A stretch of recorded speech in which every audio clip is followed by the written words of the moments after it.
আসসালামু আলাইকুম, সবাইকে স্বাগত আমাদের আজকের 20 মিনিট ব্লাস্ট সেশনের মাস্টারিং দ্য সেলিং স্কিলস এর 4th এপিসোডে। আজকের সেশনটি হচ্ছে পারসুইডিং কাস্টমার, রাইট? আমি আছি আপনাদের সাথে ইউসুফ ইফতি, একজন সেলস লিডারশিপ ট্রেনার। আজকে পুরো সেশন জুড়ে আমি আপনাদেরকে শেয়ার করব 4টি স্পেশাল সিক্রেটস, যার মাধ্যমে আপনি কিভাবে আপনার সামনের মানুষকে পারসুইড করতে পারেন সেই রকম বেশ কিছু টেকনিক জেনে যাবেন। এখন অনেকে বলবে যে আসলে পারসুয়েশনটা কেন দরকার। সো পারসুয়েশনটা দরকার কেন, যদি সেটাকে আমরা একটু দেখতে চাই, তা হচ্ছে এই যে স্লাইডটা যদি আমরা একটু বড় করে দেখি, effective persuasion open the doors to increase sales. Then আপনার সামনের মানুষটার সঙ্গে যদি আপনি ইন্টারাকশন করেন, আপনার একটা গ্রুপ অফ পিপলকে ইনফ্লুয়েন্সিয়াল করে আপনি তাদেরকে ইনফ্লুয়েন্স করতে পারবেন এবং আপনার সেলফ স্টিমটাকে বাড়াতে পারবেন।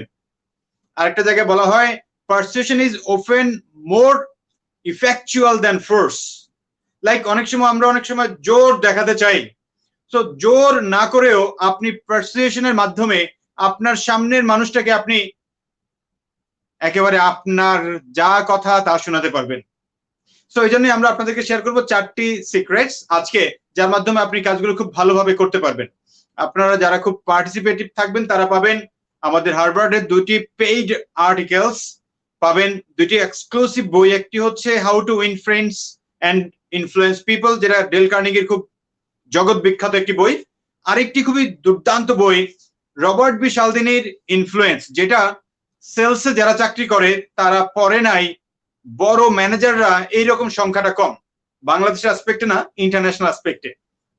সো এই বইটা আপনি পেয়ে যাবেন এজ এ পিডিএফ কপি।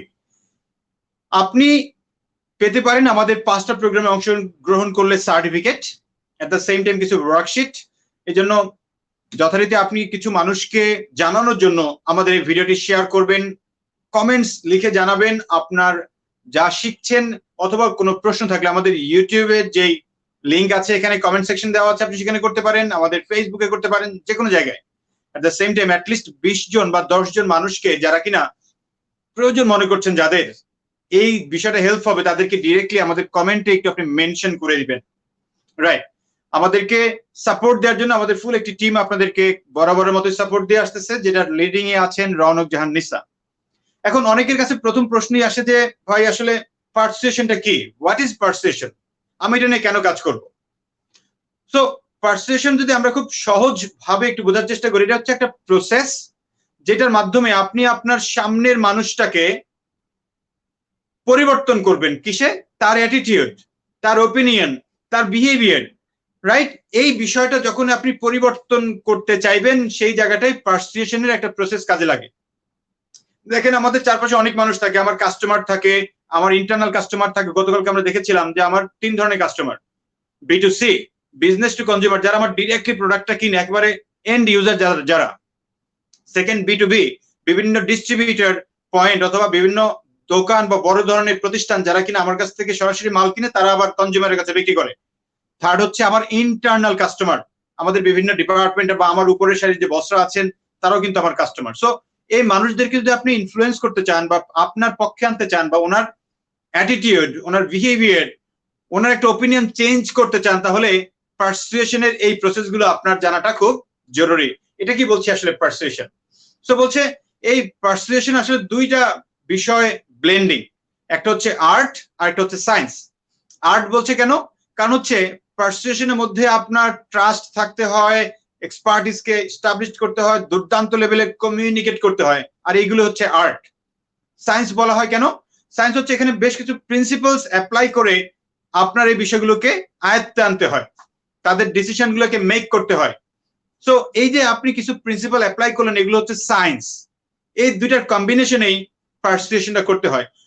সচরাচর আমরা অনেকে বলি ইনফ্লুয়েন্স করা মানুষকে, আমরা আরেকটু উন্নত ভাষায় বলছি আসলে পারসুয়েট করা। সো এই পারসুয়েশনটা করলে আপনার মধ্যে 4টে এলিমেন্টস থাকতে হবে। বলছে ফার্স্ট এলিমেন্টে হচ্ছে আপনার ক্রেডিবিলিটি থাকতে হবে, বলছে বিল্ড ক্রেডিবিলিটি। সেকেন্ড থাকতে হবে আপনার কমন গ্রাউন্ড, যাকে আপনি পারসুয়েট করবেন তার সঙ্গে কিছু কমন গ্রাউন্ড মিলাতে হবে। থার্ড আপনি যে সাপোর্টিং ইনফরমেশন গুলো দরকার সেগুলো নিয়ে আপনি কাজ করতে হবে। এবং ফোর্থ, হিউম্যানের ইমোশন এইটা সম্পর্কে আপনার খুব ভালো ধারণা থাকতে হবে, রাইট? এই চারটা বিষয় যখন আপনার মধ্যে থাকবে, আপনি ভালোভাবে পারসুয়েট করতে পারবেন যে কোনো মানুষকে। সো আমাদের এখন আসলে তাহলে জানা দরকার আমাদের ক্রেডিবিলিটিটা তাহলে কিভাবে আমরা বাড়াবো। First secret, build your credibility. So কিভাবে আমাদের ক্রেডিবিলিটিটা বাড়াবো আমরা দেখি। বলছে 6টা স্টেপস আপনি একটু যদি ফলো করেন, এই 6টা স্টেপস ফলো করলে আপনার ক্রেডিবিলিটি বাড়বে। ক্রেডিবিলিটি সমান সমান বলা হয় ট্রাস্ট এবং এক্সপার্টিস, দুইটার কম্বিনেশন। লাইক কোন একজন মানুষের কাছে যদি আপনার ক্রেডিবিলিটি বাড়াতে হয় তাহলে আপনার ট্রাস্ট এবং এক্সপার্টিস তার সামনে শো করতে হবে। সো ট্রাস্ট এবং এক্সপার্টিস তার সামনে শো করতে হলে কয়েকটা বিষয় লাগে। নাম্বার 1, আপনি যেই টপিকটা নিয়ে কথা বলবেন সেটা নিয়ে আপনি রিসার্চ করা থাকতে হবে। সেকেন্ড, আপনার নলেজ খুব ভালো থাকা লাগবে। থার্ড, আপনার ক্রেডেনশিয়ালগুলো আপনি আপনার ভালো দখল থাকতে হবে। এরপরে দেখি আমরা এন্ডোর্সমেন্ট, লাইক আপনাকে সমাজে বিভিন্ন মানুষ বিভিন্ন ভাবে এন্ডোর্স করছে আপনার কাজের কারণে, স্বীকৃতি দিয়েছে, সেই বিষয়গুলো থাকতে হবে। দেন আপনি যে মাঝে মধ্যে ভুল করতে পারেন বা ভুল করেন সেগুলোকে অ্যাডমিট করতে হবে নিজেরটা নিজের। ইয়েস, যে মাঝে মধ্যে বলা যে রাইট আমার এই জায়গাটা একটু ভুল হয়েছে, এই জিনিসটা একটু ক্লিয়ার রাখা। এবং ফাইনালি বলছে অন্যকে সম্মান করা, রেসপেক্ট। সো এই 4টা না 6টা বিষয় যদি আপনার মধ্যে থাকে দেন ক্রেডিবিলিটি বাড়বে। তাহলে আমি বলছি ট্রাস্ট এবং এক্সপার্টিস এই দুইটার সংমিশ্রণই হচ্ছে আপনার ক্রেডিবিলিটিটা আপনি সামনের মানুষটার কাছে শো করতে পারবেন। সো এবার দেখি আসলে ট্রাস্টটাকে যদি আমি আরেকটু কিভাবে দেখি, কিভাবে আমি ট্রাস্টটা বাড়াবো, কিভাবে এক্সপার্টিসটা বাড়াবো। ট্রাস্ট বাড়ানোর জন্য সিম্পলি বলছে আপনি সিনসিয়ার হতে হবে, অন্য মানুষকে রেসপেক্ট করতে হবে, আপনার আইডিয়াকে নতুন করে এক্সপ্লোর করতে হবে এবং অন্যদের আইডিয়াটাকে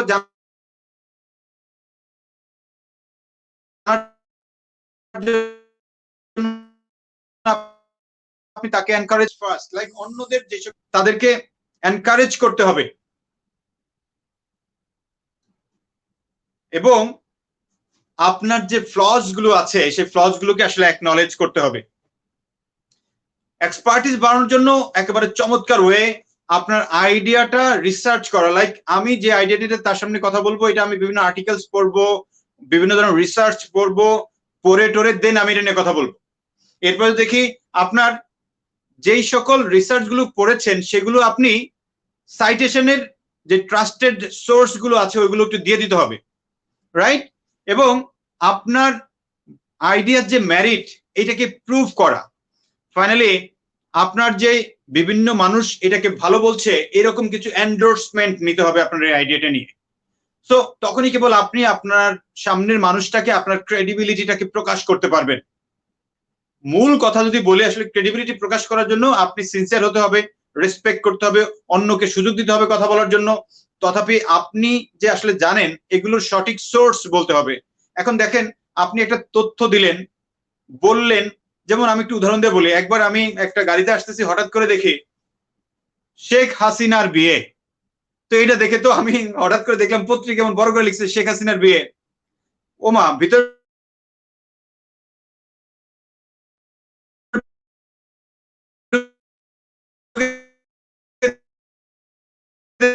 দেখি হ্যাঁ গোপালগঞ্জ। আমাদের ইন্টারনেট একটু চ্যালেঞ্জ করছে, সো আমাদের একটু অ্যালাউ করবেন প্লিজ। সো আমরা একটু দেখলাম যে শেখ হাসিনার বিয়ে এই বিষয়টা নিয়ে যে চ্যালেঞ্জটা হচ্ছিল, তখন খুলে দেখি যে না এটা একটা ভুই4 পত্রিকা, যার কারণে সে এরকম একটা মানে সংবাদ ছাপিয়েছে, বড় কোনো পত্রিকা না। তো এটা বলার মূল উদ্দেশ্য হচ্ছে আপনি যখনই কোনো মানুষের সাথে কথা বলবেন তখন অ্যাটলিস্ট অথেন্টিক সোর্সটা যেন থাকে যেটা মানুষ ট্রাস্ট করতে পারে, রাইট? সেই বিষয়টা যখন আপনি করবেন তখনই কেবল মানুষ আপনাকে আপনার কথা শুনবে, আপনার কথায় তার সিদ্ধান্ত চেঞ্জ করবে, তার বিহেভিয়ারটা চেঞ্জ করবে। সেকেন্ড সিক্রেট আমরা যেতে চাই, আমাদের সেকেন্ড সিক্রেট হচ্ছে win minds and win hertz.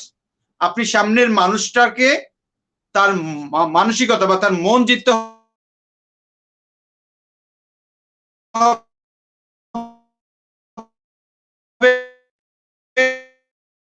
At the same time তার হার্ট হবে। আমরা তার ব্রেইনকে বোঝাচ্ছি, মাইন্ড বলতে তাদের আমি ব্রেইনকে বোঝাচ্ছি, লাইক আপনার মাইন্ড এবং আপনার হার্টকে জিততে হবে, রাইট? সো জিততে হলে আপনি যেই কাজটা করতে হবে, খেয়াল করে দেখেন এখানে এই 5টা স্টেপস আপনাকে ফলো করতে হবে। ফার্স্ট, মাইন্ড জেতার জন্য ডিফাইন স্ট্রাকচার, লাইক আপনি তার সঙ্গে কিভাবে কথা বলবেন এরকম একটা ফ্রেমওয়ার্ক তৈরি করা বা স্ট্রাকচার তৈরি করা, যে লাইক আমি প্রথমে এটা বলবো, তারপরে এটা, তারপরে এটা, এরকম একটা স্ট্রাকচার আপনার তৈরি করতে হবে। যেমন অনেক সময় আমরা কোনো একটা বিষয় মানুষের সামনে উপস্থাপন করতে হলে বলা হয় সেল দ্য প্রবলেম। প্রথমেই প্রবলেমটা তুলে ধরতে হয়, দেন আপনি ভিতরে ঢুকতে হবে। সেকেন্ড, আপনার যেটা লাগবে তাকে প্রোভাইড এভিডেন্স, এই রিলেটেড এভিডেন্স গুলো শো করতে হবে, অথেন্টিক। অ্যাগেইন এই যে এখানে আমরা একটা আঙুলের ছাপ দিয়ে বুঝিয়েছি, অথেন্টিক এভিডেন্স তাকে প্রকাশ করতে হবে। দেন তাকে বেনিফিটস গুলো হাইলাইট করতে হবে, বলছে স্পটলাইট বেনিফিটস, এইটার বেনিফিটস গুলোকে সেটা হাইলাইট করা।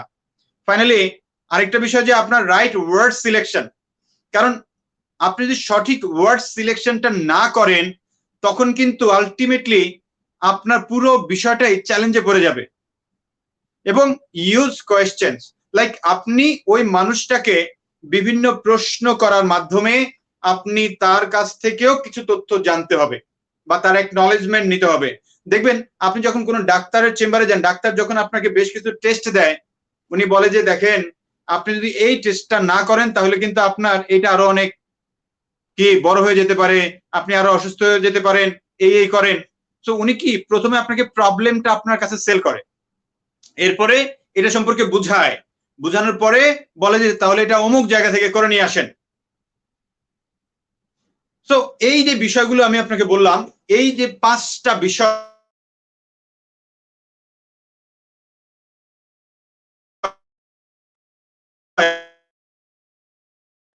আপনাকে ফলো করতে চান, রাইট? আমরা যদি দেখি আমাদের সেকেন্ড পার্ট যেটা উইন হার্টস, হার্ট জেতার জন্য আজকে অনেকেই আছে যে ভাই হার্ট জিতবো কিভাবে মানুষের, হ্যাঁ চমৎকার ভাবে মানুষের হার্ট জেতার জন্য বলছে ইউজ ভিভিড ডেসক্রিপশন, যে প্রথমেই ডেসক্রিপশনটা মানে কি একটু বিভিন্ন রকম তথ্যপাত্রগুলো সামনে তুলে ধরতে হবে, বিভিন্ন রকম তথ্যপাত্রগুলো, লাইক আপনি যেই টপিকটা নিয়ে কথা বলবেন বা যে আইডিয়াটা নিয়ে কথা বলবেন, যা যে প্রসঙ্গটা নিয়ে কথা বলবেন সেটার আশেপাশের আরো অনেকগুলো বিষয় থাকে, এই ডেসক্রিপশন সহ বলা।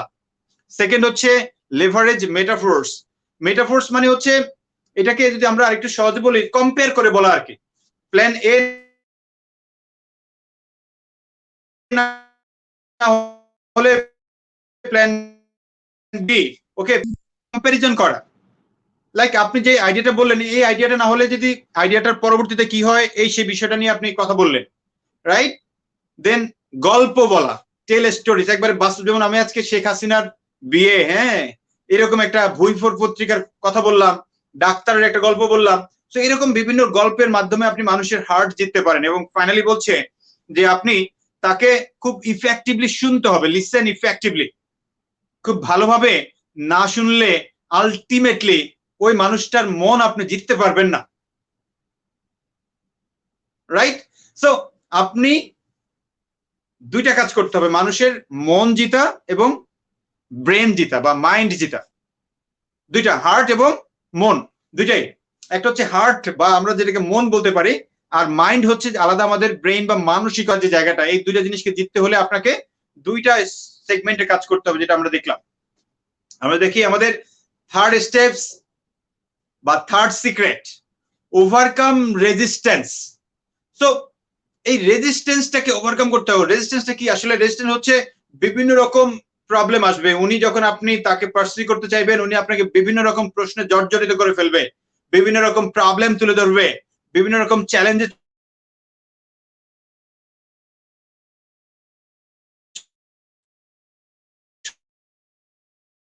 তুলে দিবে আপনাকে। সে দেখি এই যে এই 3টা বিষয় আপনাকে ফলো করতে হবে, 3টা বিষয়, 3টা আমরা যদি একটু বড় করে দেখি। ফার্স্ট হচ্ছে আপনার ইন্টারেস্ট, ওই লোকটার যে ইন্টারেস্ট আছে সেই জায়গাটা আপনাকে পার্টিকুলারলি একটু ফোকাস করতে হবে, কারণ মানুষের ইন্টারেস্ট খুবই পাওয়ারফুল।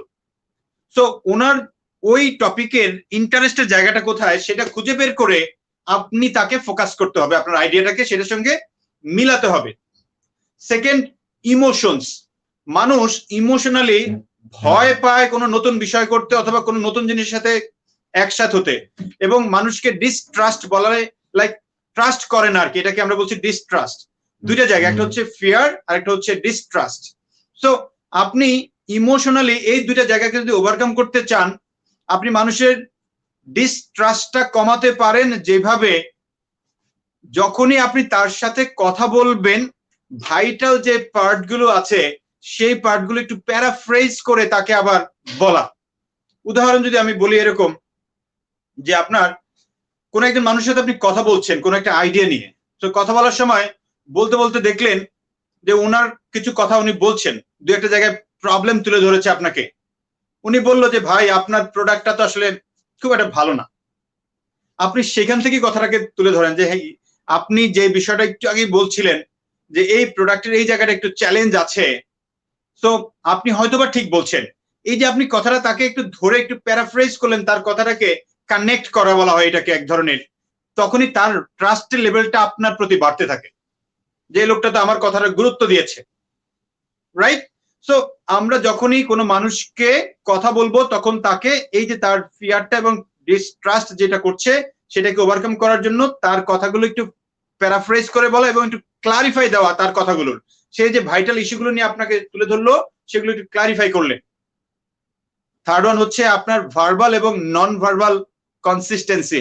লাইক আমি যখন কথা বলছি কোনো মানুষের সঙ্গে আমার ভার্বাল একটা ব্যাপার আছে, যে তথ্যগুলো দিচ্ছি, যে টোনে কথা বলছি।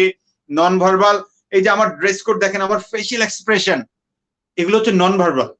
সো যখন আপনি কথা বলবেন একটা স্পেশাল ফর্মুলা একটু জেনে রাখেন কিভাবে মানুষের সঙ্গে কনফিডেন্টলি কথা বলতে হয়, কারণ আপনার কনফিডেন্সের লেভেলটা যতই হাই থাকবে তখনই কেবল আপনি সামনের মানুষটাকে পারসেপ্ট করতে পারবেন।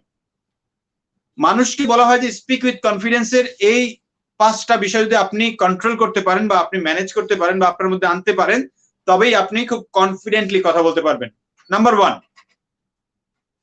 Controlling your speaking pace. Like যখন আপনি আসলে কোনো মানুষকে বুঝাতে যাবেন কোন একটা প্রবলেম সলভিং এর ব্যাপারে, আমার মতো এরকম তাড়াতাড়ি করে কথা বলা যাবে না, কারণ আমি তো টাইম লিমিটেশনে খুব দ্রুত কথা বলছি, এতটা দ্রুত বলা যাবে না, একটা পেস নিয়ে কথা বলতে হবে। সেকেন্ড, লো পিচড ভয়েস। লাইক ওই ভদ্রলোক যখন কথা বলবে তার সঙ্গে খুব হাই টোনে কথা বলাটা যাবে না। কন্ট্রোল লাউডনেস, চিৎকার দিয়ে আমরা অনেক সময় কথা বলে ফেলি, এটাকে আপনার কন্ট্রোল করতে হবে।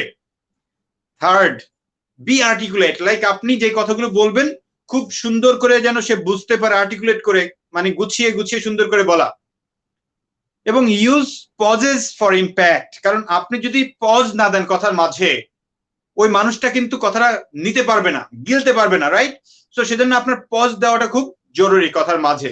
অনেকে আছে আমরা খুব টানা বলে যাই, আমরা যদিও মাঝে মধ্যে টাইম কনস্ট্রেন্টে তাড়াতাড়ি বলে যাচ্ছি। আপনি যখন কারোর সঙ্গে বসবেন পার্সুয়েট করতে এইভাবে বললে হবে না, রাইট? সো আমরা দেখি আমাদের লাস্ট বা ফোর্থ সিক্রেটটা কি জিনিস। আমাদের ফোর্থ সিক্রেট হচ্ছে activate persuasion triggers. This is a vital আর পাওয়ারফুল একটা পার্ট, কারণ আমাদের ব্রেনের কিছু ট্রিগার পয়েন্ট আছে যেখানে আপনি নক করলে ব্রেন ইজিলি ইনফ্লুয়েসড হয়, ইজিলি আপনার কথা শুনতে চায়। সো এরকম 8টা পয়েন্ট আছে যেটা আমি আপনাদেরকে এখন শেয়ার করতে যাচ্ছি। আপনারা চাইলে এটাকে একটা স্ক্রিনশট দিয়ে রাখতে পারেন। এই 8টা পয়েন্টে যদি আপনি ট্রিগার করতে পারেন, যে কোনো মানুষ আপনার কথা শুনতে বাধ্য, যে কোনো মানুষ আপনি যা বিক্রি করতে চাইবেন উনি সেটা কিনবে। এই 8টা পয়েন্ট যদি আপনি ট্রিগার করতে পারেন। ফার্স্ট হচ্ছে contrast. So what is contrast? আমরা যদি কন্ট্রাস্টটাকে একটু বড় করে দেখি, সো কন্ট্রাস্টটা হচ্ছে, আমি প্রথমে বলে যাই 8টা, কন্ট্রাস্ট, দেন লাইকিং, আমরা যদি দেখি এরপরে হচ্ছে আমাদের relationship, reciprocity, social proof, commitment and consistency, authority এবং স্কারসিটি। সো এই অথরিটি এবং স্কারসিটি বিষয়টা আছে এবং টোটালি 8টা পয়েন্টের মধ্যে প্রথম যে আমি একটা কন্ট্রাস্ট নিয়ে আপনাকে একটা এক্সাম্পল দেই। একবার আমি গিয়েছিলাম আপনার কনকর্ড টাওয়ারে, একটা পুলিশ প্লাজা কনকর্ডে একটা টি শার্ট কেনার জন্য। সে একটা দোকানে গিয়ে ঢুকলাম, বললাম যে ভাই একটা টি শার্ট দেখান। তো উনি প্রথমে একটা দেখালেন, ওইটার দাম হচ্ছে 8,500 টাকা, খুবই সুন্দর, ভালো। আমি বললাম না আরেকটু বাজেটের মধ্যে দেখান। এরপরে উনি একটা দেখালেন 3,500 টাকা, ওইটাও ভালো।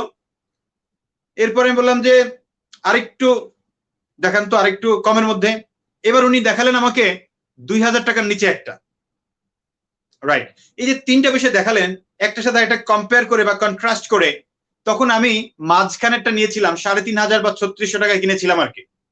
তো এই যে যখনই আপনি কোনো মানুষকে কোনো একটা বিষয় দেখাবেন তখন বা কথা বলবেন, বড় কোনো একটার সাথে কন্ট্রাস্ট করে যদি আপনি দেখান, তখন ওই মানুষটা কম্পেয়ার করতে পারে easily. This is contrast. Then liking, আপনি আপনার পছন্দের জায়গাগুলো তার পছন্দের সঙ্গে মিলানো, এইভাবে রিলেশনশিপটা বন্ডিং বাড়ানোটা। দেন হচ্ছে যে আপনার রিলেশনশিপ তৈরি করা, অথবা অন্য কোনো রিলেশনশিপ থাকলে সেই জায়গাটা খুঁজে বের করে তার সঙ্গে কানেক্ট করা। রেসিপ্রোসিটি হচ্ছে গিভ অ্যান্ড টেক, যেটা আমরা গত পরশুদিন পড়েছিলাম। গিভ অ্যান্ড টেক একটা অনেক বড় পলিসি, গতকালকে বলেছিলাম give and take. Then social proof, যে মানুষ অন্য মানুষ যা কিনে সেটা কিনতে চায়। কমিটমেন্ট রাখা এবং কনসিস্টেন্সি রাখা, ইজ দ্য কমন। এবং ফাইনালি স্কারসিটি, মানুষ অল্প দেখলে কিনতে চায়, সুতরাং শর্ট দেখাতে হয় অনেক সময়, যে এটা ভাই কম আছে, এটা 1 পিজি আছে, এটা একটাই তৈরি হয়েছে। আমি একবার একটা শাড়ি কিনতে গিয়েছিলাম বসুন্ধরাতে। সো ওই বসুন্ধরা একটা শাড়ি দেখছি, দেখার পরে দোকানদার বলে যে ভাই এটা তো 1 পিজি তৈরি হয়েছে। একটু পরে আরেক মহিলা এসে ওইটা চাচ্ছিল, আমি কাপ করে ওইটা ধরে রাখছি, না দিব না। যখন উনি বলছে 1 পিজি তৈরি হয়েছে, আমার মাথার মধ্যে একটা ট্রিগার পয়েন্টে কাজ করছে, এটা নিতে হবে। মুহূর্তের মধ্যে ওই শাড়িটা কিনে ফেলছি। সো এই যে স্কারসিটি শো করা, রাইট? সো আমরা 4টা বিষয় দেখলাম, 4টা সিক্রেটস। ফার্স্ট আমরা দেখেছি যে build your credibility, second win minds and win hearts, then overcome resistance. আমরা দেখেছি 8টা পারসুয়েশন ট্রিগার পয়েন্ট, যেটার মাধ্যমে আমরা আলটিমেটলি আমাদের কাস্টমার সহ সবাইকে পারসুয়েট করতে পারবো, রাইট? আগামীকালকে আপনাদেরকে সঙ্গে দেখা হবে আমাদের লাস্ট টপিক নিয়ে, যেটা হচ্ছে সেলস নেগোসিয়েশন। দেখার আমন্ত্রণ রইল। সবাই ভালো থাকবেন। শুভরাত্রি।